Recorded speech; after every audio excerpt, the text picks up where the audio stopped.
अस्सलाम वालेकुम, मैं हूं सनम जावेद खान और आप देख रहे हैं आफ्टर शॉक्स। नाजरीन, आज हमारे साथ एक ऐसी शख्सियत मौजूद है जो या तो हुकूमत में होते हैं या लंदन में ज़रिए इलाज होते हैं। आप समझ तो गए होंगे, हमारे साथ है मियां लंदन शरीफ साहब। मियां साहब, हुमायूं सईद की फिल्म आई थी लंदन नहीं जाऊंगा। सुना है आपकी भी फिल्म आ रही है कि लंदन से नहीं आऊंगा। तो उस फिल्म के पोस्टर कहाँ कहाँ लगे हैं? प्राइम मिनिस्टर हाउस के सामने, पार्लियामेंट के गेट पे। और उस फिल्म की स्टोरी क्या है? सारी स्टोरी आपको पता है। वाकई आपकी करप्शन लीला की स्टोरी तो सबको ही पता है।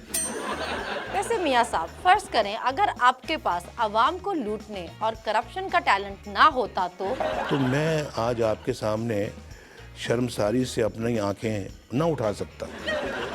मैं बहुत शर्मिंदा होता इस कौम के सामने, अल्लाह मुझे माफ़ करे। अच्छा, मैंने ये भी सुना है कि आपको दिन रात गालियों भरे लाखों मैसेजेस आते हैं। ख़ास तौर पे पीटीआई की तरफ से। अच्छा, ये बताएं, आपके ख्याल में अगर नून लीग का वजूद ही ना होता तो पाकिस्तान कैसा होता? इस आज के पाकिस्तान से 10 गुना ज़्यादा मजबूत होता। अच्छा, ये बताएं कि अगर आप पाकिस्तान आ गए तो सबसे पहला काम क्या करेंगे? रस्से से गले में रस्सा डाल के वज़ीर आज़म को घसीट कर प्राइम मिनिस्टर हाउस से बाहर निकालेंगे। वज़ीर आज़म तो आपके अपने भाई शहबाज शरीफ साहब हैं। अब बताइए, इस मुल्क के साथ ज्यादती नहीं तो क्या जुल्म नहीं है ये? नहीं, वाकई जुल्म तो है। जो कुछ हम शहबाज शरीफ की हुकूमत में देख रहे हैं, ऐसा तो हमने किसी और जमहूरियत में नहीं देखा। जमहूरियत तो क्या, डिक्टेटरशिप में भी ऐसी चीज़ों को हमने कम ही देखा है। आपके पार्टी रहनुमाओं का कहना है कि आप दोनों भाइयों में बहुत मोहब्बत है, आप लोग एक दूसरे की बहुत इज्जत करते हैं। तो उससे मैं इत्तेफाक नहीं करता। अच्छा, सुना है कि आप और आपकी बिगड़ी बेटी बाजवा साहब की तस्वीर रोज सुबह उठ के चूमते हैं और आप तो बाजवा साहब का नाम अपने बाजू पे भी लिखवाने वाले हैं। ये आप दोनों बाजवा साहब के इतने बड़े फैन कब से हो गए? वो आप जानते हैं, पता नहीं आप ये सवाल मुझे क्यों पूछ रहे हैं, दुनिया जानती है। सुना है आपने और पीपल्स पार्टी ने करप्शन करने का भी मुआहिदा किया है कि आओ मौजूदा हुकूमत में मिलकर मुल्क को लूटते हैं। मेरे ख्याल में माजी में तो पीपल्स पार्टी और आप में करप्शन का ऐसा कोई मुआहिदा नहीं हुआ था। इन्हीं 4 सालों से पहले हमने चार्टर ऑफ डेमोक्रेसी भी किया था। ओ हाँ, वो तो मैं भूल ही गई थी, सॉरी। मैंने सुना है शरीफ फैमिली का रूल है, कभी ईमानदारी का पैसा नहीं कमाना और कभी हलाल का नहीं खाना। आज तक उसकी खिलाफ वर्जी मैंने नहीं की।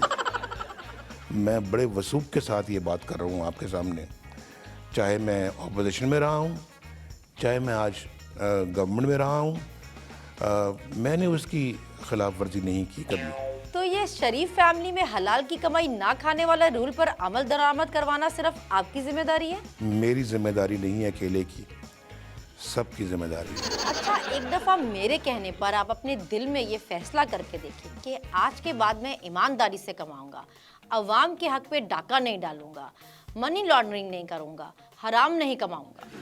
अरे, आप तो मेरे सवाल पे बुत ही बन गए। बताइए, ये फैसला करने के बाद अब आपका ज़मीर क्या कह रहा है? वो इस फैसले को एक्सेप्ट नहीं कर रहा। अच्छा, खान साहब ने कहा है कि इस बार जब वो हुकूमत में आएगा तो किसी ने अगर मुल्क की तरक्की में खलल डालने की कोशिश की या मुल्क की मुफाद से टकराने की कोशिश की, उसको जेल में नहीं बल्कि पागल खाने में बंद करके 5000 वोट के झटके दिए जाएंगे। मैं तो टकराव के हक में हूँ ही नहीं। लगता है मियाँ साहब डर गए। अच्छा मियाँ साहब, जब खान साहब की हुकूमत आएगी तो आप तो जेल में ही होंगे, जरदारी साहब कहाँ होंगे? वो इंशाल्लाह हमारे साथ ही होंगे। इंशाल्लाह, आमीन सुम्मा आमीन। इसी के साथ ही नाजरीन, मुझे और टीम आफ्टर शॉक्स को दीजिए इजाजत, फिर मिलेंगे।